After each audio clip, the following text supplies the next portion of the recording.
60 दिवसात 3 लाख रुपये कमवायचे, 60 दिवसात 5 लाख कमवायचे, तर ती क्षमता फक्त आणि फक्त कलिंगड या पिकामध्येच आहे.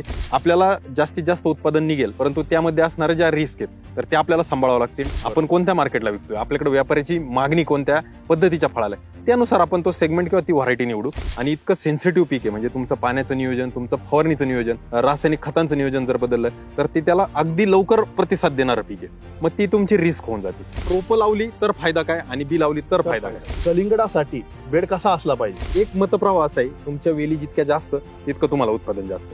दुसरा एक मतप्रवाह आहे, तुमच्या वेली जास्त करण्याची गरज नाही, फक्त तुम्हाला जे आलेलं उत्पादन आहे तर त्याची साईज वाढवायची. संख्येवर खेळण्यापेक्षा गुणवत्तेवर खेळा, की उद्या जर मार्केटमध्ये मंदी आली तर तुमच्या मालाला उठाव हा सगळ्यात पहिला होईल. नमस्कार शेतकरी बंधूंनो, मी ॲग्रोस्टार ॲग्री डॉक्टर अतुल टेमगिरे आणि माझ्यासोबत आहेत AgroStar agree doctor Tejas sir. शेतकरी बंधूंनो, आपल्या पिकाच्या चांगल्या उत्पादनासाठी तुम्ही नेहमीच जे नवीन तंत्रज्ञान आम्ही तुम्हाला जे सांगतो त्याचा उपयोग करून तुम्ही तुमच्या पिकाचे जे काही उत्पादन आहे ते नेहमीच वाढवत असता. परंतु काही शेतकऱ्यांची तेजस सर बऱ्याचशा वेळेला ना कलिंगड ह्या पिकाविषयी भरपूर कमेंट सर म्हणजे शेतकऱ्यांनी केलेले आहेत की त्या पिकाविषयी त्यांना मार्गदर्शन पाहिजे. कलिंगड जे पीक आहे महाराष्ट्रामध्ये बऱ्याच ठिकाणी घेतलं जातं आणि कमी कालावधीमध्ये जास्त उत्पादन देणारं पीक असं म्हणलं जातं सर. याच्यामध्ये कसं आहे, खर्च जो आहे कलिंगड पिकामध्ये मोठ्या प्रमाणामध्ये शेतकरी खर्च करतात. मग त्यांच्यामुळे त्यांना तो खर्च म्हणजे अचूक पद्धतीने कसा करता येईल आणि कलिंगड उत्पादनामध्ये काही छोट्या छोट्या ज्या गोष्टी आहेत ज्या आपण चांगल्या पद्धतीने जर केल्या तर निश्चितच कलिंगड पिकामध्ये चांगलं उत्पादन शेतकरी घेऊ शकतात. कलिंगड पिकामध्ये जे काही आपण हे करतो त्याबद्दल तुम्हाला काय, म्हणजे उत्पादन जे काही शाश्वत आपण म्हणतो ते खरंच आहे की नाही? नाही, नक्कीच.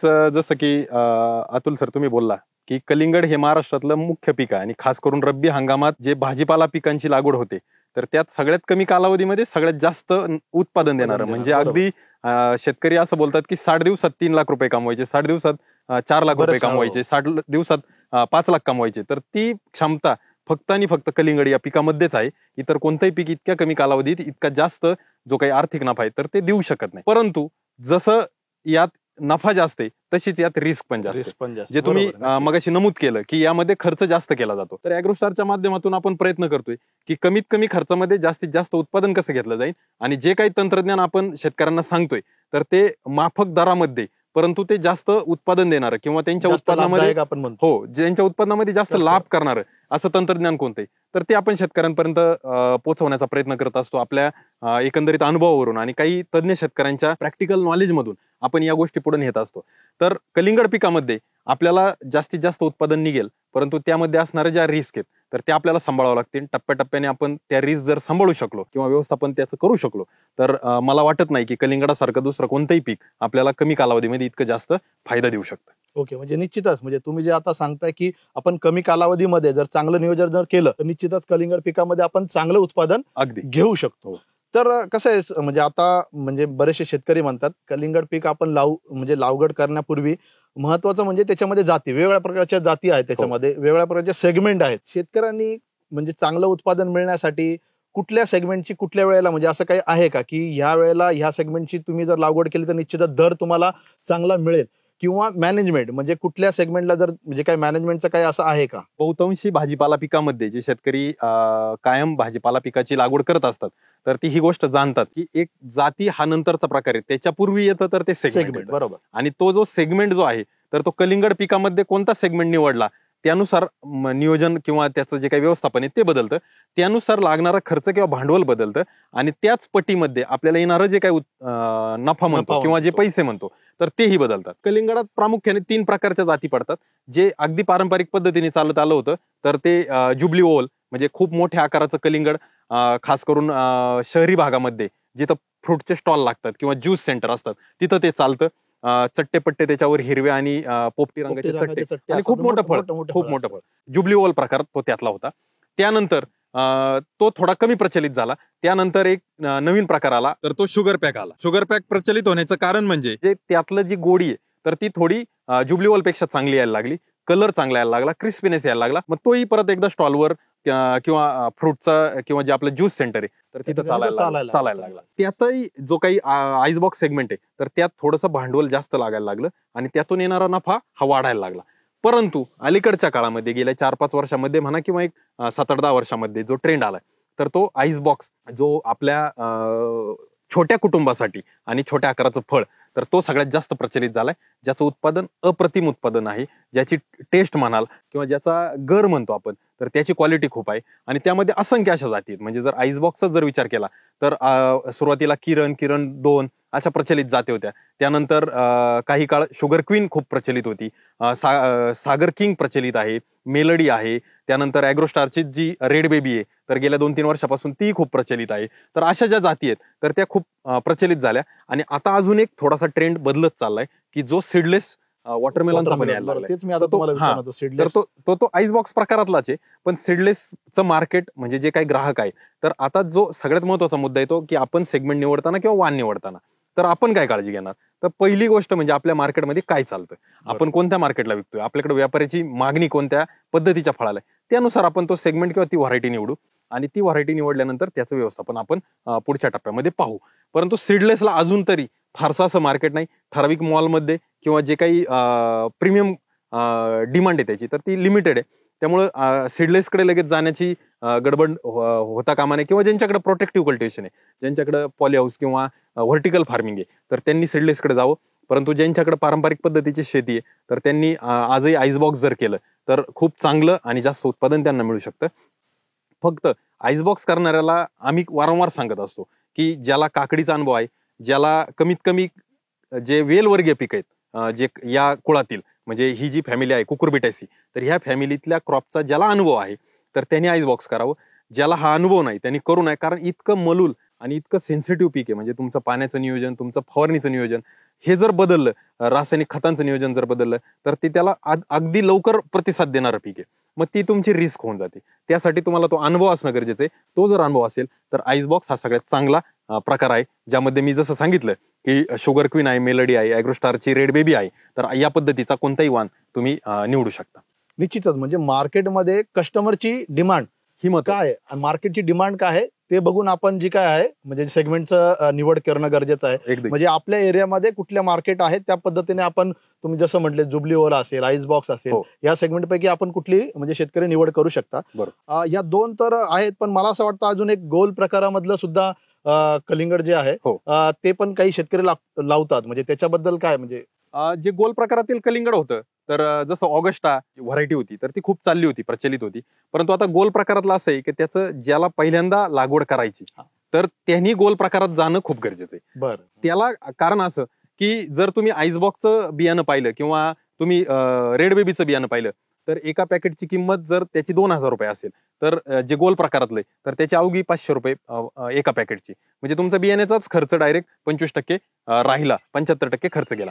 मग त्याला होणारं नियोजन त्याच पट्टीत, म्हणजे तुम्हाला जिथं आईसबॉक्सला 1 ते 1.5 लाख रुपये खर्च आहे, तिथं तुमचं जर गोल प्रकारात तुम्ही गेले, ऑगस्टा सारखी व्हरायटी आहे, तर तुमचा तो खर्च अगदी कमीत कमी म्हणजे 60-70 हजारावर येतो. त्या खर्चातून तुम्ही एक काय म्हणतो ना, स्वतः एक कॉन्फिडन्स घेऊ शकता. आपल्याला जर ते जमते तर आपण बाजारात दरवर्षी जे पुढच्या वर्षी किंवा तिथून पुढे येणाऱ्या वर्षी तर आईसबॉक्सकडे जाऊ शकतो. ओके. यात गोष्ट अशी आहे की जर तुम्ही गोल प्रकारात गेले तर मार्केट तेजी ज्यावेळेस असते ना, त्यावेळेस गोल प्रकाराला साधारण 6-8 रुपये जर दर असेल, तर आईसबॉक्सला 10 ते 12 रुपये असतो. म्हणजे तिथे एक साधारण 25-30% भाव वाढून मिळतो. त्यामुळे तो फरक आपल्याला उत्पन्नात जाणवतो. आता भाव कधी मिळतो, तर कलिंगडाची सगळ्यात जास्त लागवड जी आहे तर ती ऑगस्ट महिन्यापासून चालू होते.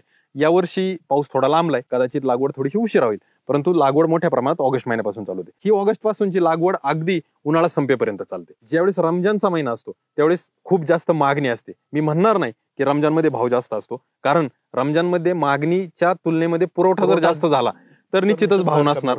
परंतु त्या दरम्यान मागणी जास्त असते. तुम्ही जर कलिंगड लागवड केली किंवा तुमचं कलिंगड रमजानमध्ये जर काढणीसाठी असेल, तर तुम्हाला गिराईक मिळणं किंवा व्यापारी येऊन ते कलिंगड घेऊन जाणं हे सोपं होईल. परंतु भाव जास्त मिळेल असं आत्ताच आपण ठामपणे सांगू नाही शकत. कलिंगडाला जो भाव असतो, तर थंडीमध्ये कलिंगडाची लागवड सगळ्यात कमी होते. म्हणजे साधारण डिसेंबर महिना, जानेवारी महिना त्या दरम्यान लागवड कमी होते. त्या दरम्यान जर आपण लागवड करू शकलो तर त्याचा येणारा माल जो आहे तर तो फेब्रुवारी-मार्च महिन्यात येईल. त्यावेळेस थोडासा भाव टिकून राहील. एकदा का परत ज्यांची लागवड जानेवारी-फेब्रुवारी नंतर झाली ते माल मार्च, एप्रिल, मे मध्ये येतील. त्यावेळेस मागणी जास्त जरी असली तरी भाव तुलनेने कमी राहील. कारण का, तर त्याचा पुरवठा खूप मोठ्या प्रमाणात बाजारात असेल. तर हे एक त्याचं ढोबळ गणित आहे. हा झाला हंगामी लागवडीचा विषय. काही शेतकरी बिगर हंगामी पण लागवड करू शकतात. कुणी जूनमध्ये पण लागवडीचे प्रयोग केलेत, कुणी जुलैमध्ये पण केलेत. म्हणजे हे बिगर हंगामी झालं. परंतु त्यावेळेस असे की त्यावेळेस पुरवठा भले कमी, परंतु त्यावेळेस मागणी पण त्या तुलनेत असली पाहिजे. आता जे मॉल आहेत काही काही शहरांमध्ये, तर त्या मॉलमध्ये वर्षभर आपल्याला कलिंगड पाहायला मिळतं. तर अशा मॉल सोबत जर आपण जोडलेला असेल किंवा आपलं जर मॉलपर्यंत माल जाऊ शकत असेल तर तुम्ही वर्षभरात कधी करू शकता. परंतु खऱ्या अर्थानं जी कलिंगडाला मागणी आहे तर ती जी उन्हाळ्याचा हंगाम आहे, मग तुम्ही ऑगस्ट सप्टेंबर नंतर लागवड करावी. आणि त्यानंतर रमजानचा जर महिना असेल तर रमजान चालू होतो त्याच्यापूर्वी साधारण एक 45 किंवा 60 दिवस आधी आपल्याला लागवड करणं गरजेचं आहे. तर तुम्हाला तिथं मागणी जास्त राहील असा त्याचा एक ढोबळ हिशोब आहे. बरोबर, निश्चितच. म्हणजे तेजस सर, तुम्ही अतिशय महत्वाचा मुद्दा या ठिकाणी हे केलेला आहे की मार्केटमध्ये मागणी कशी आहे त्या पद्धतीने तुम्ही नियोजन करा, त्या पद्धतीने सेगमेंटचं नियोजन करा आणि त्या पद्धतीने तुम्ही जे काही लागवड करून आपलं शाश्वत जे उत्पादन आहे ते आपण ठरवू शकतो. तेजस सर, आता तुम्ही म्हणजे सेगमेंट बद्दल एक अतिशय चांगली माहिती दिलेली आहे. परंतु शेतकऱ्यांनी म्हणजे लागवड करण्यासाठी बियाणाची निवड केली, बियाणांनी लागवड करणं गरजेचं आहे की रोपांची? म्हणजे आता काय रोप, बरेचसे शेतकरी रोप करून मिळतात. लागवड करतात. मग दोघांपैकी कुठल्या पद्धतीने जाणं योग्य राहील आणि त्याचे फायदे तोटे काय आहेत? बियाणं लागवड आणि रोप लागवड यामधला फरक असा आहे की ज्यावेळेस तुम्ही बियाणं खरेदी करता तर बियाण्याच्या पॅकेटची जी काही किंमत असेल बाजारामध्ये, मी एक उदाहरण दिलं जसं की 2000 रुपयाला पॅकेट आहे किंवा 500 रुपयाला पॅकेट आहे, तर तीच तुम्हाला चुकती करायची आणि तुम्हाला ते बियाणं लावायचे. साधारण सरासरी ढोबळ हिशोबे 6 पॅकेट प्रति एकर लागतात. मग त्या हिशोबाने आपल्याला बियाणं खरेदी करायचे. आता रोपांमध्ये जर गेला तर रोपांमध्ये असं आहे की तुम्ही बियाणं खरेदी करून नर्सरीवाल्याकडे एक तर रोप वाढीसाठी तुम्ही देऊ शकता. चांगल्या नर्सरी जिथं तुमचे संपर्क आहे तिथं तुम्ही घरी करणं संयुक्तिक नाही. कारण का तर आपण त्यातले तज्ज्ञ नाही. नर्सरीमध्ये ज्या पद्धतीने ते भट्टी लावतात, त्यानंतर त्याला कोकोपीट असेल किंवा आता कोकोपीट पेक्षा पुढे काही पिटमॉस वगैरे वेगवेगळे टेक्निक आले तर ते नर्सरीवाला करू शकतो, कारण त्याचा तो व्यवसाय. तर मला असं वाटतं की घरी रोपं बनवायची असतील तर घरी न बनवता नर्सरीत बनवणं संयुक्तिक आहे. मग पॅकेट खरेदी करून जरी तुम्ही नर्सरीत दिले तरी प्रति रोपामागे तो 50 पैसे 1 रुपया काही असेल तो चार्ज तो आपल्याकडून घेणार. बरोबर. आता रोपं लावली तर फायदा काय आणि बी लावली तर फायदा काय? तर बी लावली तर आपले पैसे वाचतात, हा बियामागचा फायदा आहे. त्यानंतर बी जर लागवड केली तर आपल्याला जे काही शाश्वत म्हणजे आपण ज्याला काय म्हणतो ना ओरिजिनल बियाणं किंवा जी व्हरायटी आपल्याला अपेक्षित होती तीच व्हरायटी आपण लावतोय याची एक खात्री आपल्याकडे राहते, कारण आपण स्वतः खरेदी करतो आणि पॅकेट फोडून आपण लावतो. जर रोप लावलं तर आपल्या परिचित नर्सरी असेल जी ज्याला आपण रेप्युटेड म्हणतो किंवा जी प्रचलित आहे नावाजलेली, अशा नर्सरीतून आणले तर ही फसवेगिरी कदाचित आपण टाळू शकतो. त्यानंतर नर्सरीतून जर रोप आणलं तर आपल्या रोपांची एकसारखी वाढ होते, म्हणजे जे आपल्या वेली वाढतात ते एकसारखे वाढतात. बियामध्ये कसं असतं कधी चुकून उगवण क्षमता पुढे मागं होऊ शकते, तर ती रोपांच्या बाबतीत घडत नाही, कारण नर्सरीमध्ये एकसारखी उगवण क्षमता झालेलीच रोपं आपल्याला ट्रेमध्ये भरून दिली जातात, सॉर्टिंग करून देतात ते. मग ती रोपं जर आपण लावली तर एकसारखी वेलींची वाढ होईल, हा पहिला भाग. दुसरा असं की साधारणपणे बी लावल्यापासून तर फुलोऱ्यापर्यंतचा जो कालावधी तर तो 25-30 दिवसाचा आहे आणि रोपापासून फुलोऱ्याचा जो कालावधी तो खूप कमी आहे, म्हणजे अगदी 12-15 दिवसाचा आहे. मग 12-15 दिवस आपल्याला असणारं पाणी, आपलं असणारं फवारणीचं शेड्यूल, आपलं असणारं विद्रव्य खतांचं शेड्यूल, त्यानंतर आपलं असणारं त्या प्लॉटची आणि त्या पिकाची काळजी, ही 15 ते 20 दिवसापर्यंत वाचते. मग तेच खर्च आपण नर्सरीला किंवा त्याहून कमी खर्चात आपण नर्सरी आणू शकतो. तर ही तुलना जर केली तर असा 2 मधला फरक आहे. परंतु ज्या शेतकऱ्यांना असं दोन्ही पर्याय संयुक्तिक वाटतात तर त्यांच्यासाठी माझा सल्ला आहे, जे लागवड थंडीच्या हंगामामध्ये करतात त्यांनी रोपांकडे जावं, म्हणजे खास करून नोव्हेंबर, डिसेंबर आणि जानेवारीचे 15 तारखेला त्यांनी रोपांकडे जावं. कारण का बी उगवणीसाठी हा कालावधी अगदी प्रतिकूल आहे बी उगवणीसाठी. मग तो थंडीचे ते 2-2.5 महिने आपण रोपांकडे जावं. नर्सरीमध्ये आपल्याला चांगल्या वातावरणात रोपं तयार करून मिळतील, ती लावा. आणि ज्यांना इतर वेळेस लावायचं म्हणजे नोव्हेंबर, डिसेंबर, जानेवारी सोडून तर ते बियाकडे जाऊ शकतात. बी लागवड केली तर उगवण चांगली होण्याचे त्याच्यात चान्सेस आहे. आता बियाला आपण उगवणीसाठी काही गोष्टी करू शकतो, तसंच रोपाला पण काही काळजी घ्यावं लागते. दोन्हींचे जसे फायदे तोटे मी सांगितले तसे त्याच्या काळजी पण पुढे आहेत, तर त्याही आपल्याला विचारात घ्यावं लागतील. निश्चितच. म्हणजे सीझन नुसार आपल्याला बियाकडे वळलं पाहिजे किंवा रोपांकडे वळलं पाहिजे, हे महत्वाचं आहे. आणि ते तुम्ही अगदी सोप्या भाषेमध्ये शेतकऱ्यांना म्हणजे पटवून दिलेलं आहे. माझं तर मत राहील म्हणजे जसं तुम्ही सांगितलं की रोपांचा पण फायदा मला असं वाटतं चांगल्या पद्धतीने आहे. त्यामुळे म्हणजे शेतकऱ्यांनी रोपांकडे वळणं पण मला वाटतं संयुक्त राहील. त्याचं सर, आता एक आपण सिलेक्शन, आपलं सेगमेंटचं सिलेक्शन झालं, रोपाकडे वळलं पाहिजे की आपण बिया पद्धतीने लागवड करणं गरजेचं आहे याची तुम्ही आता माहिती दिली.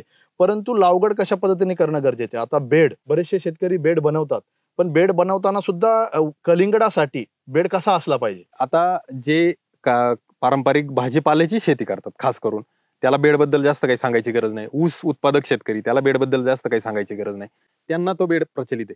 परंतु मित्रांनो, अगदी म्हणतो मी ज्याला शास्त्रशुद्ध पद्धतीने बेड कसा असावा, तर आपण ज्यावेळेस गावाकडच्या डांबरी रस्त्यांनी चालतो त्यावेळेस आपल्याला रस्ता कसा जाणवतो की दोन्ही बाजूला थोडासा झुकलेला जाणवतो आणि त्याचा जो रस्त्याचा जो सेंटर आहे किंवा मध्यभाग आहे तो थोडा उंचावर असतो. त्याचं कारण का, तर जो पावसाळ्यातला पाऊस पडतो किंवा रस्त्यावरचा जो काही ज्यावेळेस चिखल वगैरे बांधणार आहे त्यावेळेस तो उताराच्या बाजूने निघून जावा हा त्याचा उद्देश असतो. त्यानंतर गाड्या ज्यावेळेस एकमेकाच्या जवळून चालतात तर त्या गाड्या ह्या बाजूची गाडी ह्या बाजूला झुकलेली, त्या बाजूची त्या बाजूला झुकलेली, म्हणजे अपघाताची संभावना तिथं कमी असते.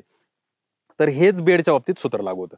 बरेच शेतकरी काय करतात, बेडचा जो मध्य आहे तो एकतर सपाट ठेवतात किंवा काही शेतकऱ्यांकडून तो खाली झुकलेला तर ते सगळ्यात चुकीची पद्धत आहे. तो जर झुकलेला असेल, तुम्ही जर ठिबकची नळी तिथं ठेवली तर निश्चितच तिथं पाणी जास्त साठेल आणि जास्त पाण्यामुळे जर गरज नसेल त्या पिकाला, आणि कलिंगड मी जसं मगाशी सांगितलं की खूप सेन्सिटिव्ह किंवा ज्याला आपण संवेदनशील म्हणतो, तर त्यातलं पीक आहे. मग तुमचं पाणी जरी जास्त झालं तरी समस्या येईल. त्या पाण्यातून तुम्ही विद्राव्य खत देत असाल तर तिथं विद्राव्य खत जास्त झाल्यामुळे जमिनीचा जो ईसी म्हणतो किंवा इलेक्ट्रिक कंडक्टिव्हिटी म्हणतो किंवा क्षारतेचं प्रमाण आहे ते खूप वाढेल आणि ते मुळांना डिस्टर्ब करेल आणि तुमच्या उत्पादनावर त्याचा परिणाम होईल. मग जो डांबरी रस्ता आहे तर ते डोळ्यापुढे सूत्र ठेवायचं की बेडच्या दोन्ही बाजूला थोडीशी कल पाहिजे. आता ती कल खूप नकोय, म्हणजे ऊसाची सरी जशी निघते तशी नकोय. बेड सपाट असतो परंतु एक तर तो साधारण कल असावा. गौंड्याच्या भाषेत आपण जर बोलायचं झालं तर 1 इंच ते 1.5 इंच इतका उतार हा असणं योग्य, तर तो बेड मानला जातो. साधारणपणे बेडची जी रुंदी आहे तर कलिंगडाची रोपांची मुळी चांगली विस्तारित होण्यासाठी 2.5-3 फूट रुंदी कमीत कमी असावी. जास्तीत जास्त आपल्याकडे 3.5 फुटापर्यंत बेड पडतात. आणि 2 बेड मधलं अंतर किंवा 2 रोपामधलं अंतर हे काही शेतकरी 4.5 फूट ठेवतात, काही शेतकरी 5 फूट ठेवतात, काही शेतकरी 6 फूट ठेवतात. आता ते ठिबकवर अवलंबून आहे. जर पहिल्यांदा कलिंगडासाठीच ठिबक करत असू आपण तर मग त्यावेळेस आपल्याला ते नियोजन करते. परंतु आपल्याकडे उपलब्ध ठिबक मध्ये जर करायचे तर ते ठिबक 4.5, 5 किंवा 6 फुटावर जे असेल त्या पद्धतीने आपल्याला जावे लागेल. तर बेडची जी रुंदी आहे तर ती साधारणपणे अशी असावी. हे त्यामागचं मी जे शास्त्रीय धोरण आहे तर ते मी तुम्हाला सांगितलं. निश्चितच म्हणजे बेड बनवणं म्हणजे कलिंगडासाठी, कलिंगड या पिकासाठी जसं आपण कलिंगड पीक म्हणतो संवेदनशील आहे आणि त्याच्यासाठी बेडचं महत्व सुद्धा तितकंच आहे. म्हणजे जर बेड आपण व्यवस्थित नाही बनले तर जी काही पुढे येणाऱ्या ज्या समस्या आहे कलिंगड पिकामध्ये तसं काही वाढू शकतात, तर त्या समस्या वाढू शकतात. तर बेड बनवणं शेतकरी बंधूंनो अतिशय महत्वाचं आहे कलिंगड पिकासाठी. कशा पद्धतीने आपण बेड बनवले पाहिजे हे तेजस सरांनी अतिशय सोप्या भाषेत आपल्याला सांगितलेलं आहे. पण बेड बनवताना आता जसं तुम्ही म्हटले की 2 बेड मधलं अंतर जे आहे ते आपल्याला 2 ओळीतलं अंतर आपण म्हणतो ते 5 फूट 6 फूट त्या पद्धतीने असावं आणि 2 ओळीतलं म्हणजे झाडातलं अंतर, रोपातलं अंतर तर ते 2 वेलीमध्ये अंतर जर आपण 4.5 फुटावर लागवड करत असेल तर 1.5 फुटापेक्षा कमी ठेवू नये. म्हणजे एकरी जी रोपांची संख्या आहे ती आपली 6,000 पेक्षा जास्त जाऊ नये. आता याच्यात 2 धोरणं असतात. काही शेतकरी जोडोळ पद्धतीने लावतात, काही शेतकरी झिगझॅग लावतात. तर एक मतप्रवाह असा आहे की नंबर ऑफ प्लांट म्हणजे तुमच्या वेली जितक्या जास्त तितकं तुम्हाला उत्पादन जास्त. दुसरा एक मतप्रवाह आहे की तुमच्या वेली जास्त करण्याची गरज नाही, फक्त तुम्हाला जे आलेलं उत्पादन आहे तर त्याची साईज वाढवायची. तर आता याच्यात एक भाग येतो क्वांटिटी आणि एक भाग येतो क्वालिटी, ज्याला आपण गुणवत्ता म्हणतो आणि एक संख्या म्हणतो. तर आपल्याला गुणवत्तेच्या दिशेने जायचं असेल तर 6,000 पेक्षा जास्त रोपं एका एकरमध्ये बसवण्याची काही धडपड करायची गरज नाही. आपण साधारणपणे 2 ओळीमधलं अंतर 6 फूट, 2 जे काही आपल्या बेड आहेत त्यातलं अंतर 6 फूट आणि 2 रोपांमधलं अंतर साधारण 1.25 फूट आपण ठेवू शकतो. अशा पद्धतीने जर लागवड केली तर 5,800-900च्या आसपास आपले रोपं बसतील आणि ते आपल्याला गुणवत्तेच्या हिशोबाने खूप चांगले. एका वेलीवर आपल्याला 2 फळं ठेवायची असतात, मग ती 2 फळं पोचण्यासाठी एवढं अंतर आपल्याला अपेक्षित आहे. आता दुसरी जी पद्धत आहे जोडवळ शेतकरी करतात, तर जोडवळ केली तर रोपांची संख्या वाढते किंवा बियाची संख्या वाढते. मग तिथं तुमचा बियाचा आणि रोपाचा खर्चही वाढतो आणि तो वाढलेल्या खर्चाच्या तुलनेत जे तुम्हाला उत्पादन मिळणार आहे तर फळांची संख्या वाढेल परंतु टनेज वाढणार नाही. कारण संख्या वाढली तर फळाची काही साईज बनेल याची कुठलीही पण शाश्वती नाही आणि मग त्या हिशोबाने तुम्हाला तो जो काही म्हणतो ना आपण इन्व्हेस्टमेंट केल्यानंतर येणारा रिटर्न किंवा गुंतवणुकीचा परतावा तर तो तिथं आपल्याला थोडासा तुलनेने कमी मिळतो. तर जो मतप्रवाह आहे की कमी रोपांमध्ये जास्तीत जास्त उत्पादन आणि गुणवत्तापूर्ण उत्पादन, त्या मतप्रवाहाच्या बाजूने मी आहे. आणि माझा जे काही सल्ला असेल की तुम्ही 6 फूट किंवा 5.5 फूट किंवा 5 फूट हेच अंतर ठेवा. 2 रोपांमधलं 1.25 फूट 1.5 फुटापर्यंतच ठेवा. साधारण 5,800च्या आसपास रोपं 1 एकरमध्ये बसवा आणि एका वेलीला 2 फळं चांगल्या पद्धतीची पोचण्यासाठी जो काही प्रयत्न करायचा आहे तो करा. तुम्ही क्वांटिटीवर खेळण्यापेक्षा म्हणजे संख्येवर खेळण्यापेक्षा गुणवत्तेवर खेळा. गुणवत्तेवर खेळलं तर फायदा असा आहे की उद्या जर मार्केटमध्ये मंदी आली तर तुमच्या मालाला उठाव हा सगळ्यात पहिला होईल. जर मार्केटमध्ये तेजी असेल तर मग अगदी अर्धा किलोचं कलिंगड विकलं जातं, पण ज्यावेळेस मार्केटमध्ये मंदी येते त्यावेळेस आपलं 5 किलो 6 किलोचं जरी फळ झालं तरी त्याला पाहिजे तितकी मागणी येत नाही. त्यामुळे क्वांटिटीपेक्षा क्वालिटीवर खेळणं ह्या अनुषंगाने आपल्याला आपला प्रयत्न निश्चितच, असावा, अगदी असं अगदी मला म्हणजे वाटतं. मला पण असं वाटतं की शेतकरी सुद्धा तुमच्या मताशी सहमत असतील हो. की मार्केटमध्ये आपलं जे उत्पादन आहे ते क्वालिटी उत्पादन असावं आणि त्या क्वालिटी उत्पादनाला मार्केटमध्ये नेल्यानंतर निश्चितच प्राइस जी आहे तर ती जास्त. चांगली मिळणार आहे बरोबर. आणि शेतकऱ्याचा म्हणजे अल्टिमेटली उत्पादन जे आहे ते वाढणारच आहे. हो. म्हणजे गुणवत्ता जर पाहिजे असेल आपल्याला तर तुम्ही जे सांगितल्याप्रमाणे जे अंतर आहे ते शेतकऱ्यांनी राखलं पाहिजे लागवड करताना. तेजस सर, आता तुम्ही म्हणजे छान अगदी म्हणजे बेड संदर्भात अतिशय सुंदर माहिती अशी दिलेली आहे. परंतु आपण बेड म्हणजे मल्चिंग, आता बरेचसे जे काही लागवड आहे शेतकरी मल्चिंगवर करतात. हो. तर मल्चिंगवर लागवड करताना म्हणजे आता नवीन काही तंत्रज्ञान आलेलं आहे का, किंवा मल्चिंग आतरताना कुठल्या प्रकारचे मल्चिंग असणं गरजेचं आहे, आणि म्हणजे याबद्दल तुमचं काय असेल? जे जुबली ओलकडे जातात तर त्यांना मल्चिंग किंवा हे बेडचे एवढं सगळं करायची गरज नाही. म्हणजे बरोबर. अगदी मी जुबली ओल लावणार आहे, म्हणजे जे पट्ट्या पट्ट्याचं मोठं कलिंगड येतं, तर अगदी भाताच्या खाचरांमध्ये सुद्धा ते भात काढल्यानंतर तिथंच लावून देतात. बरं. त्याला काही फारशी मेहनत लागत नाही आणि तिथं फार तुम्ही लक्ष देण्याची गरज नाही, कारण त्या पिकाची तशी गरज पण नाही, त्या सेगमेंटची म्हणतो आपण. तर गोल प्रकारामध्ये सुद्धा तुम्ही मल्चिंग करा अथवा नका करू, तुम्ही नियोजन करू शकता, पण ठिबक असणं संयुक्तिक राहील. बरोबर. त्यानंतर जे आईस बॉक्स आहे, म्हणजे जे आपण रेड बेबीचा विचार केला किंवा शुगर क्वीन, त्यानंतर सुपर क्वीन, सागर किंग आहे, मेलोडी आहे, रेड बेबी आहे, तर या सगळ्यांमध्ये आपल्याला मल्चिंग करणं खूप गरजेचं आहे. ज्याची मार्केटमध्ये मागणी जास्त आहे. म्हणजे जे मी म्हणतो ना, ज्याला भांडवल खूप लागतं, तर तो त्यातला प्रकार आहे आणि त्यातला मल्चिंग हा एक महत्वाचा मुद्दा आहे. बरोबर. आता मल्चिंग टाकताना काय काळजी घ्यायची, तर सगळ्यात पहिलं बेड बनवताना आपण अन्नद्रव्याचं व्यवस्थापन त्या बेडमध्ये बेसल डोस जो म्हणतो तो आपण केला पाहिजे. बेसल डोस मध्ये काय जे महत्वाचे मुद्दे, तर पहिलं कलिंगड पिकाला निमॅटोड किंवा ज्याला सूत्रकृमी, तर त्याचा धोका जास्त संभवतो. ते सूत्रकृमी टाळण्यासाठी आपल्याला निंबोळी पेंड, जी चांगल्या कंपनीची, चांगल्या गुणवत्तेची, चांगल्या क्वालिटीची निंबोळी पेंड आहे, तर ती आपल्याला एकरी साधारण 100, 120, 150 किलो पर्यंत टाकावी. काळी जमीन असेल तर आपण 80 किलो, 100 किलो पर्यंत, आणि आपली जमीन जर मध्यम असेल तर अगदी 150 किलो पर्यंत आपल्याला निंबोळी पेंड तिथं वापरायची. त्यानंतर आपण लागवड August, September, October, November, December पर्यंत करत असाल तर आपल्याला सिंगल सुपर फॉस्फेट वापरायचं. कारण का, तर आपलं कलिंगड त्यावेळेस थंडीच्या पिरियडमध्ये ग्रोथ स्टेजला असेल तर तिथं सिंगल सुपर फॉस्फेट वापरायचं. जानेवारी नंतर लागवड करतोय तर मग आपल्याला तिथं डीएपीचा पर्याय हा योग्य राहील. त्यानंतर त्यासोबत पोटॅश एक वापरायचे. पोटॅशची गरज, पोटॅश आता वापरलं, पोटॅश लागू व्हायला खूप वेळ घेतं आणि बरोबर कलिंगड पोचण्याच्या स्थितीमध्ये आपल्याला पोटॅशचा अपटेक जो आहे तर तो चालू झालेला असेल आणि त्याचा फायदा आपल्याला होईल. सोबत काय वापरू शकतो, तर एक स्टार्च बेस्ड प्रोडक्ट बाजारामध्ये येतो, झेबा नावाने येतं. तर झेबा सारखे अनेक प्रोडक्ट बाजारामध्ये मिळतात, ते वापरणं खूप गरजेचं आहे. त्याचं कारण सांगतो. स्टार्च बेस्ड प्रोडक्टचं काय असतं की ज्यावेळेस आपल्याकडे जमिनीत पाणी जास्त होतं तर तो स्टार्च जो काही कंटेंट आहे त्याच्या असण्यापेक्षा 200-400 पट पाणी शोषून घेतो. आणि जसं पिकाला पाण्याची गरज वाढते, परंतु आपण पाणी दिलं नाही काही कारणाने, किंवा आपलं ड्रिपचं शेड्यूल कदाचित उशीर आहे, तर ते पाणी रिलीज करायला चालू करतं आणि ते पिकाच्या मुळांना उपलब्ध करून देतं. तर अगदी याचं सोपं टेक्निक आहे आणि हा ऑर्गॅनिक प्रोडक्ट आहे. तर तो कलिंगडामध्ये आपण सजेस्ट करतो. इतर पिकांना नाही वापरला तरी कलिंगड हे पाण्याच्या बाबतीत संवेदनशील असल्यामुळे आपण यात ते रिकमेंडेशन करतो. कलिंगडाला ज्यावेळेस सुरुवातीला आपण लागवड करतो त्यावेळेस काही जमिनीतून किडी येण्याची समस्या असते, किंवा जर बी लावलं खास करून तर बी उगून येतानाच ते कुरतडलं जातं, किंवा रोप लावलं, रोपाला पण रात्रीतून कुरतडण्याचा प्रकार होतो. तर जे काही रासायनिक कीटकनाशक दाणेदार स्वरूपातले तेही आपण त्या बेडमध्ये टाकतो. त्यानंतर सगळ्यात महत्वाचं जे ऑर्गॅनिक मॅन्युअर म्हणतो, म्हणजे शेणखत असेल चांगलं कुजलेलं, किंवा गांडूळ खत असेल, किंवा थोड्या प्रमाणात असेल तर कोंबड खत असेल, तर हे आपण त्या बेडमध्ये मिक्स करावं. चांगलं ते बेडमध्ये मिक्स झाल्यानंतरच बेड बनवून घ्यावा आणि बनलेल्या बेडवर आपण ठिबकची नळी अंथरून मल्चिंग टाकायला चालू करतो. आता मल्चिंगच्या बाबतीत जे तुम्ही विचारलं होतं की मल्चिंग वापरताना काय काळजी घ्यायची, तर मल्चिंग मध्ये मित्रांनो 2 प्रकार येतात, एक सिल्वर बाजू आणि एक ब्लॅक बाजू. तर आता मल्चिंगचा ज्यावेळेस मल्चिंग बाजारात आलं होतं तर ब्लॅक जी बाजू आहे तर उन्हाळ्याचा टाइम असेल तर ती खाली टाकली जायची आणि सिल्वर बाजू वरती टाकली जायची, कारण उन्हाचं येणारं जे काही किरण आहे ते परावर्तित व्हावं आणि जमिनीचं तापमान नियंत्रणात राहावं, ते थोडंसं 1-2 डिग्रीने कमी राहावं, हा त्यामागचा उद्देश होता.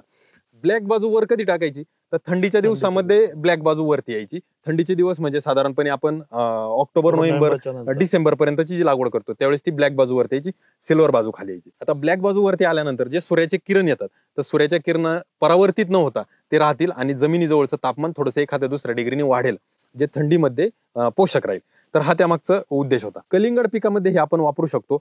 जर आपण थंडीच्या दिवसात लागवड करतोय तर काळी बाजू वरती करावी सूर्यकिरण परावर्तित थांबवण्यासाठी, आणि जर उन्हाळ्यात किंवा इतर दिवसात लावतोय तर सिल्वर बाजू, चंदेरी जी बाजू आहे तर ती वरती करावी सूर्यकिरण परावर्तित होणं. मल्चिंग केल्यामुळे होणारे फायदे असे की आपल्याला पाणी नियंत्रित देता येतं, पाण्याचं प्रमाण आपल्याला कमी ठेवलं तरी पण आपलं नियोजन चांगलं राहतं, कमी पाण्यात चांगलं उत्पादन येतं. हा पहिला भाग. दुसरा भाग जे तण व्यवस्थापन आहे, तर तिथं आपला खर्च टळतो. आणि तण हे पीक असं आहे की याच्यावर कीड रोग मोठ्या प्रमाणात येतात, तर किडींना राहण्यासाठी पर्यायी घर जे तर ते तण असतं, मग ते तण आपल्याला टाळता येतं मल्चिंगमुळे.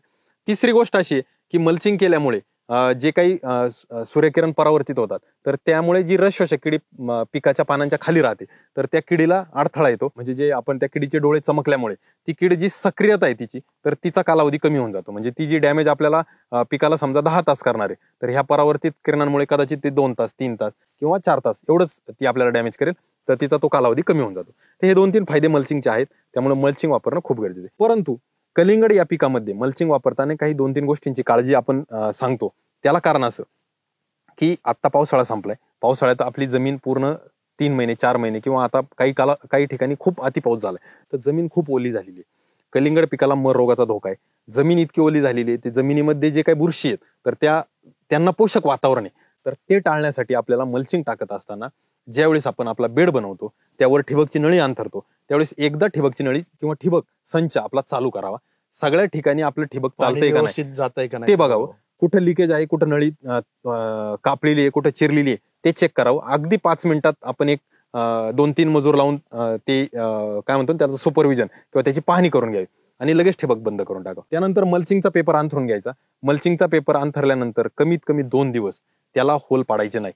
कारण का, मल्चिंगचा पेपर अंथरला की वरून पडणारं ऊन जे तर ते पूर्ण मल्चिंगवर पडेल आणि ते मल्चिंगवर जे पडलंय तर होल नसल्यामुळे खाली अगदी आपण जे कुकरमध्ये जसे बटाटे शिजवतो, तर कुकरमध्ये जसं वाफ तयार होते आणि जी उष्णता तयार होते, तशी उष्णता खाली जमिनीत तयार होते आणि ती तयार झाल्यामुळे जमिनीत असणारी जी घातक बुरशी तर ती त्यात पूर्ण मरण पावण्याची संभावना. मातीचं निर्जंतुकीकरण आपण करू शकतो, तिथं ते मल्चिंगच्या माध्यमातून करू शकतो. जिथं आपण रासायनिक कोणतेही कीटकनाशक किंवा बुरशीनाशक वापरलं तर ते जितकं प्रभावी नाही तितकं हे प्रभावी. तर मित्रांनो, ज्यावेळेस मल्चिंग टाकाल तर मल्चिंग शक्यतो सकाळी सकाळी टाकून घ्या. आज सकाळी मल्चिंग टाकलं, आजचा दिवस आणि उद्याचा दिवस त्याला कुठल्याही प्रकारे होल वगैरे पाडायच्या भानगडीत पडू नका. ते 2 दिवस मल्चिंग तसंच ठेवा. त्यानंतर काय करायचंय, मग आपल्याला 15 ते 20 मिनिट ठिबक संच परत एकदा चालवायचं. ठिबक संच का चालवायचंय, तर त्या मल्चिंगच्या खाली जी काही पोकळी निर्माण झाली तिथं खूप मोठ्या प्रमाणात हवा असते आणि ती हवा बाहेर येत नाही. ज्यावेळेस तुम्ही ठिबकचं पाणी सोडाल तर त्यावेळेस पाणी आणि हवा त्या दोघांमध्ये जे काही संघर्ष होतो त्यातून परत मोठ्या प्रमाणात तिथं उष्णता तयार होते आणि पूर्ण बेड आपला तर तो निर्जंतुक होऊन जातो. ठिबकची नळी चालवायची. 15-20 मिनिट आपण ठिबक चालवलं की तिथं जी काही ओल तयार होते त्यातून जी वाफ बनते तीही आपल्याला फायदेशीर ठरते. आणि असं हे एक दिवस आपल्याला पूर्ण ठेवायचे आणि 4थ्या दिवशी आपल्या मल्चिंगला आपल्याला होल पाडायचे. मल्चिंगला होल जे तर ते सायंकाळी पाडायचे. होल पाडून झाल्यानंतर आपल्याला एक 15-20 मिनिट पाणी द्यायचे. मग ती सगळी गरम हवा त्या होलमधून बाहेर निघून जाईल आणि आज संध्याकाळी होल पाडल्यानंतर आपल्याला उद्या पूर्ण दिवस थांबायचे आणि उद्या संध्याकाळीच रोप लागवड करायची. तर अशा पद्धतीने मल्चिंगच्या जे काही आपण टाकतो तर हे मल्चिंगचे कमी पैशामध्ये आपल्याला जास्त बेनिफिट घेण्यासाठी या गोष्टी करायच्या. आपल्याला 5 ते 6 दिवसाचा कालावधी किंवा तो अवधी तिथं द्यायचा आहे. तो दिल्यामुळे आपल्या जमिनीचं निर्जंतुकीकरण चांगलं होईल, आपल्या जमिनीमध्ये ताप चांगली बनेल आणि ती ताप बनल्यानंतर जे पाणी ग्रहण करण्याची क्षमता आहे तर ती आपल्या जमिनीची वाढेल आणि त्यातून आपलं पीक अगदी जोमदार किंवा चांगल्या पद्धतीने वाढू शकतो. शेतकरी बंधूंनो, आपण आता ऐकलं की मल्चिंग हा आपण म्हणतो एक मल्चिंग हा छोटासा भाग आहे जो आपल्याला आणायचा आहे आणि टाकायचा आहे. परंतु तेजस सरांनी मल्चिंग कशा पद्धतीने टाकलं पाहिजे, मल्चिंग कोणतं सिलेक्शन केलं पाहिजे, कुठल्या सीझनला कुठलं मल्चिंग कशा पद्धतीने टाकलं पाहिजे आणि त्याचे फायदे काय आहे, आजपर्यंत मला असं वाटत नाही की म्हणजे हे जे काही मल्चिंगचे फायदे जे आहेत ते आपण कुठे ऐकलं असेल. हे अतिशय म्हणजे महत्वाचा मुद्दा आणि महत्वाची माहिती जी आहे ती आपल्या शेतकरी बंधूंना तेजस सर तुम्ही दिलेली आहे. परंतु आता लावगड म्हणजे कसं आहे, आता आपण 2 गोष्टी, बियापासून पण लावगड करतात शेतकरी जसं आपण पाहिलं आणि रोपांपासून पण लावगड करतात. तर बियापासून लावगड कधी केली पाहिजे, रोपांपासून लावगड कधी केली पाहिजे, त्याचा काही कालावधी आहे का, सकाळ दुपार संध्याकाळ कुठल्या वेळेमध्ये शेतकऱ्यांनी लावगड केली पाहिजे जेणेकरून जे रोप आहे ते सेट होईल. दुसरं, कुठलं रोप, सशक्त रोप कसं शेतकऱ्यांनी ओळखलं पाहिजे की हे रोपच मला लागवडीसाठी योग्य आहे, तर त्याविषयी काय माहिती. आता याच्यात 2 गोष्टी आहेत. जे बियाच्या माध्यमातून लागवड करतात तर ते शेतकरी जसं आपण रिकमेंड केलं की थंडीचा कालावधी सोडून कदाचित ते बियापासून लागवड करत असतील किंवा ज्यांच्या जवळपास नर्सरी चांगली उपलब्ध नाही ते बियापासून लागवड करत असतील. तर बियापासून लागवड करणाऱ्या शेतकऱ्याला असा कुठलाही नियम नाही. कारण का, तर एकदा बी लागवड केलं तर साधारण 7व्या-8व्या दिवशी ते जर्मिनेट होईल. तोपर्यंत तुमच्या ज्या काही चुकीच्या किंवा चांगल्या परिस्थिती, अनुकूल प्रतिकूल परिस्थिती बेडमधल्या त्या दुरुस्त झाल्या असतील कदाचित. परंतु रोप लागवड करण्यासाठी खूप सारे नियम आहेत. खूप साऱ्या गोष्टींची काळजी घ्यायची. तर ती आपण नंतर पाहूया. पहिली गोष्ट, बी लागवड करणाऱ्यांनी उद्या जर आपल्याला बी लागवड करायची तर आज संध्याकाळी आपण बी ताजं जे गोमूत्र असतं त्यामध्ये जर भिजत टाकलं तर त्या बियाचा जो काही आवरण आहे तर ते मऊ होण्यास मदत होते. तो आवरण मऊ झाला तर तुमचं बी 1 किंवा 2 दिवस आधी जर्मिनेट होईल, बाकी इतर तुलनेपेक्षा. कारण का, तो पहिला सीडकोट जो आहे म्हणजे त्याचा जो बाहेरचं आवरण आहे ते इतकं कडक असतं का ते सॉफ्ट होण्यासाठी 1 दिवसाचा कालावधी जमिनीत गेल्यावर घेतं. तर तोच कालावधी आपण जर इकडं सायंकाळच्या वेळेला गोमूत्रामध्ये भिजत घातलं आणि ते बी जर लागवडीला घेतलं तर ते चालू शकतं. गोमूत्रामध्ये भिजत घालत असताना त्यात एखादं सिस्टेमिक कीटकनाशक जर आपण टाकलं तेही चालेल. कारण का, तर त्यामुळे बिये उगवून आल्यानंतर ज्या सुरुवातीच्या रस शोषक किडींचा प्रादुर्भाव व्हायचा तो थोड्या प्रमाणात आपण टाळू शकतो. पण आता इथे एक काळजी घ्या, जर आपण गोमूत्रामध्ये बी भिजत घातलं, त्याचा सीडकोट लूज केला तर ते बी लागवड करत असताना बी आपण जमिनीत दाबून लावायचं नाही. ती चूक बिलकुल करायची नाही. तर आपण तिथं बोटाने थोडंसं एक छोटासा खड्डा घ्यायचा, बी बसेल एवढं, त्याच्यात बी ठेवायचं आणि वरतून मातीने झाकून द्यायचं. तर ही गोष्ट लक्षात घ्यायची. जर आपण बी भिजवलं नाही, डायरेक्ट बी लावत असेल तर आपण ते बी कडक असतं तर ते डायरेक्ट जमिनीत आपण दाबू शकतो. परंतु गोमूत्रामध्ये बुडवलेलं किंवा ज्याचा सीडकोट आपण मऊ केलाय तर ते बी आपण लावताना थोडीशी काळजी घ्यायला लागते. मल्चिंगला आपण ज्यावेळेस होल पाडले त्यावेळेस आपण पाणी चांगलं दिलं, चांगले बेड भिजून घेतले आणि चांगले बेड भिजल्यानंतर एकदा का बेड आपण दाबून पाहिले तर असे कापसासारखे किंवा गादीसारखे मऊ झाले की त्यानंतर बी लावण्याचा निर्णय घेऊ शकतो. आणि एकदा का बी लावलं तर वापसाप परिस्थिती पाहूनच आपल्याला पुढचं पाण्याचं नियोजन करावं लागतं. ही झाली बियाच्या बाबतीतली गोष्ट. त्यानंतर बीज जे उगवण क्षमता आहे तर ती साधारणपणे 5व्या दिवसापासून आपल्याला लक्ष द्यायचं की आपल्या जमिनीत बी उगवण चालू होते का. ज्यावेळेस ती 5व्या-6व्या दिवसाची परिस्थिती येते, बी उगवून यायला चालू होतं, त्यावेळेस त्याला कटवर्म असेल किंवा गोगलगाय असेल तर याची समस्या येऊ शकते. मग त्यावेळेस त्या किडीचा अभ्यास करून आपल्याला तिथे कीटकनाशक ठिबकद्वारे म्हणा किंवा दाणेदार कीटकनाशक त्या होल जवळ म्हणा किंवा गोगलगायसाठी जे काही केक वगैरे येतो तर तो जागी ठेवणं, ह्या गोष्टीची काळजी घ्यावी लागते. आणि शक्यतो हे जे आपल्याला अभ्यास करायचा हा सायंकाळच्या वेळी करायचा, कारण ह्या सगळ्या ज्या किडी आहेत तर त्या निशाचर आहेत, त्या दिवसा बिलकुल काही करत नाही. ज्या दिवशी आपल्या प्लॉटमध्ये 5 दिवस संपल्यानंतर 6व्या दिवसाची रात्र, 7व्या दिवसाची रात्र, 8व्या दिवसाची म्हणजे हे पुढचे 3-4 दिवसाच्या जे दिवस म्हणण्यापेक्षा रात्री म्हणतो, तर आपल्याला साधारण 7-8 वाजता अंधार पडायच्या वेळेला आपल्या प्लॉटमध्ये चक्कर मारायची आणि मोबाईलची बॅटरी लावून किंवा आपली साधी बॅटरीने आपल्याला ते चेक करायचे की आपल्या रोपांच्या जवळ काही कीड आपल्याला डिस्टर्ब करते. जर आढळून आली तर त्यानुसार आपल्याला कीटकनाशकाचं नियोजन वगैरे आपण करू शकतो. हे बियाच्या बाबतीत काळजी आहे. बियाच्या बाबतीत खूप कमी काळजी आहे. बी लावणं तुलनेने खूप सेफ आहे. फक्त एवढंच की त्याचं एकसारखं जर्मिनेशन जर झालं तर आपल्याला आपला प्लॉट वेल मेंटेन करणं किंवा एकसारखा बसवणं हे सोपं जातं. आता रोपाच्या बाबतीत जी काळजी घ्यायची, तर तुम्ही पहिला प्रश्न विचारला रोपाचं वय. तर रोप निवड करताना खूप साऱ्या गोष्टींचा अभ्यास करावा लागतो. चांगल्या नर्सरीत बनवायला दिल्यानंतर ते तुम्हाला अपेक्षा आहे की चांगलं रोप बनवून देतील, परंतु तुमचं पण काय कर्तव्य आहे की एकदा का रोप तुम्ही नर्सरीमध्ये बनवायला दिलं, तुम्ही बी नेऊन दिला असेल किंवा ऑर्डर दिली असेल तर त्या नर्सरीमध्ये रोप बनवण्यासाठी लागवडीपासून साधारण 18 ते 20 दिवसाचा कालावधी लागतो. ते त्या नर्सरीत असतं. त्या 18 ते 20 दिवसात म्हणजे त्या 3 आठवड्यात तुम्हाला 3 राऊंड नर्सरीमध्ये मारणं गरजेचं आहे, बघणं गरजेचं आहे. तुम्ही लक्ष देताय म्हणजे पर्यायाने नर्सरीवाल्यालाही पण त्या रोपाकडे काळजी काट्याने बघून तुम्हाला चांगल्या गुणवत्तेचं रोप देणं त्याचं कर्तव्य बनतं. तर तुम्ही तिथं जाणं हे खूप पहिली गोष्ट महत्वाची. तुम्हाला त्यातलं काय कळत नाही किंवा कळतंय हा नंतरचा भाग, पण तुम्ही तिथं जाताय याचाच जो काही फरक पडतो आणि नर्सरीवाला आपल्याला एक चांगल्या गुणवत्तेचं रोप देण्यासाठी बांधील होतो. हा झाला एक भाग. ज्यावेळेस आपण रोप निवडतो तर नर्सरीवाला साधारणपणे 12-14 दिवसापर्यंत नर्सरीमध्ये रोप ठेवतो, शेडनेट म्हणा किंवा त्याच्या पॉलीहाऊसमध्ये, आणि पुढचे 2 किंवा 3 दिवस तो हार्डनिंग सेंटरला घेतो. हार्डनिंग झालेलंच रोप आपल्याला आणायचं लागवडीला. हार्डनिंग जर झालेलं नसेल तर ते रोप आणायचं नाही लागवडीला, कारण तुम्ही ज्यावेळेस सावलीतून डायरेक्ट उन्हात एक्सपोज करता काही गोष्टी तर त्यावेळेस ते रोप मलूल असतं आणि ते तिथं तुमचं रोप फेल जाण्याचं किंवा मरण्याची शक्यता वाढते. थोडक्यात उदाहरण द्यायचं, ज्यावेळेस आपल्या घरात मूल जन्माला येतं तर ती जी काही आई आहे तर तिला आपण पहिलं त्याच खोलीत ठेवतो, दवाखान्यात असती, तिला आपण लगेच उन्हात किंवा उजेडात आणत नाही. नंतर टप्प्याटप्प्याने जसं ते बाळ मोठं होतं तसं तसं आपण घरात, त्यानंतर अंगणात आणि त्यानंतर आपल्या मोकळ्या जागेत आणतो. तसंच ते रोप ज्यावेळेस नर्सरीत बनतं, पहिलं ते भट्टीमध्ये लावलं जातं, त्यानंतर उगून आल्यानंतर पॉलीहाऊस किंवा शेडनेटमध्ये असतं, त्यानंतर हार्डनिंग म्हणजे उन्हाच्या सानिध्यात असतं. मग हार्डनिंग सुरुवातीचे 2 तास 3 तास करतात, नंतर अर्धा दिवस करतात, नंतर पूर्ण 1 दिवस करतात. ही पूर्ण हार्डनिंग झाल्यानंतर ते रोप आपल्या लागवडीसाठी योग्य. रोपाचं जे काही वय आहे तर ते 18 ते 20 दिवस असावं, त्यापेक्षा जास्त असेल तर रोप लागवडीच्या वेळेला ते मोडण्याचे चान्सेस असतात. कारण का, जे काही खोड आहे तर ते खूप मलूल असतं, तर ते मोडण्याचे चान्सेस असतात. जास्त वयाचं रोप निवडलं तर पर्यायाने त्या ज्या कोकोपीटमध्ये किंवा खालच्या ज्या कप आहेत तर त्या कपमध्ये मुळ्या पूर्ण कप पॅक झालेला असतो. मग ती मुळी आपल्या जमिनीत चालत नाही, आणि जर मुळी चालली नाही तर मग पर्यायाने आपलं वेल पण त्या पद्धतीने तुलनेत वाढत नाही. त्यामुळे तो कप पूर्ण भरलेला नाही पाहिजे.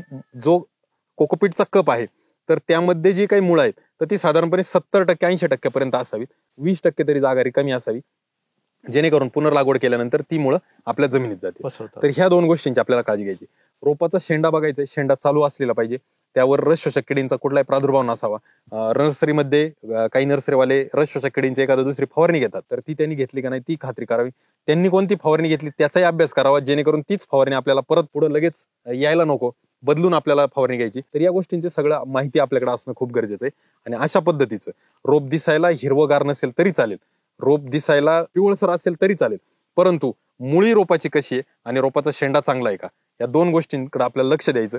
आणि त्याच्यावर रस शोषक किडीचा काही प्रादुर्भाव झालेला आहे का हे पाहणी करूनच आपल्याला ते लागवडीसाठी आपल्या जमिनीमध्ये किंवा आपल्या प्लॉटमध्ये आपल्याला ते घ्यायचंय. तर ही काळजी रोपाच्या बाबतीत आहे. आता तुमचा जो प्रश्न होता की त्याला पाण्याचं नियोजन कसं रोपासाठी, तर रोप लागवड करताना जसं आपण मगाशी पाहिलं बियाच्या बाबतीत, तर पूर्ण बेड भिजवायचंय. बेडला आदल्या दिवशी पाणी दिलं, ती सगळी जी काही हवा आहे तर ती त्या होलमधून बाहेर जाईल. तो होल जो बनवतो आपण रोप लागवड करताना खास करून, तर तो 2.5-3 इंचाचा गोलीचा होल असला पाहिजे. तो होल खूप छोटा नसावा, कारण जर त्या होल छोटा असेल तर त्या मल्चिंगचा कागद त्या रोपाच्या खोडाला लागू शकतो, आणि तो कागद गरम झाला तर ते खोडाला रोप मरण्याची शक्यता असते. तो होल खूप मोठा असेल तेही चालत नाही, ऊन जास्त पडेल आणि त्या रोपाच्या आसपासची जी जमीन आहे तर ती कोरडी लवकर होईल. तर ती गोष्ट टाळावी लागते. म्हणजे 2.5 इंच जे आपला पीव्हीसी पाईप आपण जर पाहिला तर 2.5 इंचाचा जो पीव्हीसी पाईप आहे तर त्या साधारण आकाराचा आपला तो होल असावा, किंवा जी बांगडी असती तर त्या बांगडीच्या आकाराचा तो असावा. रोप निवड करत असताना जे रोप त्या कोकोपीटच्या मधोमध सेंटरला आहे तर ते रोप शक्यतो निवडायचं. जे त्या कोकोपीटच्या कप जो आहे तर त्याच्या बाजूला गेले, भिंतीच्या बाजूला गेले, ते रोप निवडायचं नाही. जर भिंतीच्या बाजूला गेलं तर त्याची सगळी मुळी विरुद्ध दिशेला चालू असते, त्याची मुळी त्या समांतर दोन्ही बाजूला वाढत नाही. त्यामुळे ते सेंटरचं रोप निवडायचे. एखादं दुसरं रोप आपल्या ट्रेमध्ये, आपला ट्रे जो कलिंगडासाठी असतो 70-75 कपांचा ट्रे असतो, तर 70-75 मधलं एखादं रोप आपल्याला टाकून द्यायला लागलं तरी चालेल. कारण का, तर पूर्ण क्षेत्रामध्ये आपल्याला असे जे ट्रे लागणारे तर ते 100 ट्रे लागणारे, 100 रोपं वाया गेली. आपल्या एका रोपामागे 2 रुपये जरी धरले तरी 200-250 रुपयांनी आपल्याला फारसा फरक पडणार नाही. पण तेच जर रोप आपण पुनर्लागवड केली तर त्या पाठीमागे होणारा खर्च आणि मनस्ताप तो खूप जास्त असेल. त्यामुळे असं रोप आपल्याला काळजी काट्याने एकतर नर्सरीवाल्यानी लागवड करताना व्यवस्थित करावी, सेंटरला करावी. आणि जर त्याच्याकडून कदाचित मजुरांकडून थोडंफार इकडे तिकडे झाला असेल तर प्रत्येक ट्रेमध्ये एखादं दुसरं रोप असं असेल तर ते लागवडीच्या वेळेलाच बाजूला करायचं आणि मगच ते ट्रे मजुरांकडे द्यायचे. म्हणजे मजूर त्यातलं असलेलं सर्व रोप व्यवस्थित लावतील. रोप लावत असताना रोपाच्या जेवढा कोकोपीटचा आकार आहे तेवढा आकाराचा खड्डा करून त्यात आपण लागवड करून मातीने दाबलं पाहिजे. आणि दाबल्यानंतर रोपाला ठिबकद्वारे पाणी न देता रोपाची लागवड जर थंडी असेल, म्हणजे खास करून डिसेंबर आणि जानेवारी महिना असेल, तर रोपाची लागवड ही सकाळी करावी. म्हणजे दिवसभर जे काही कमी तापमानात ते रोप सेट होईल. थंडीचा कालावधी जास्त असेल, रात्रीचं तापमान खूप कमी असेल आणि तुम्ही जर रात्रीची लागवड केली तर अगदी बर्फ पडण्यासारखी परिस्थिती, म्हणजे 5-7 डिग्रीवर तापमान येतं.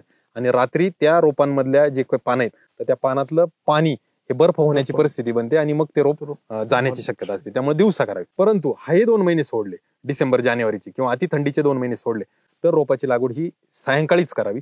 सायंकाळी लागवड करावी आणि रोप लागवड केल्यानंतर आळवणी करून, म्हणजे रोपाच्या मुळाजवळ कपावर पाणी ओतावं.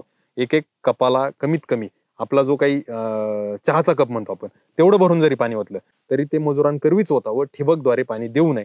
ठिबकद्वारे पाणी दिलं तर ते बेडमध्ये जातं आणि तो जो कोकोपीट आणि तो मातीचा जो काही सांधा जुळायला पाहिजे तो जुळत नाही.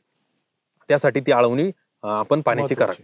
काही शेतकरी त्यात ह्युमिक सारखे प्रोडक्ट पण वापरतात. ह्युमिक वापरल्यामुळे मुळीला चालना मिळते, तर तोही मार्ग योग्य आहे. परंतु काही न वापरता नुसतं पाणी जरी आळवणी केली तरी आपली रोपं जी काही आपण लावली 5,800 रोपं लावली तर त्यातली एक 25-30-50 रोपं जाऊ शकतात. याच्यापेक्षा जास्त मर होणार नाही. पण जर आपण आळवणीद्वारे पाणी नाही दिलं तर आपल्या जे प्रमाण आहे तर ते 5%-10% जास्त होऊ शकतं. तर ती आपल्याला एक काळजी घ्यायची. निश्चितच शेतकरी बंधूंनो, म्हणजे आपण बियाद्वारे लागवड करताना काय काळजी घेतली पाहिजे. अगर आपण रोपाद्वारे लागवड करत असो तर किती वयाचं रोप आपण सिलेक्शन केलं पाहिजे.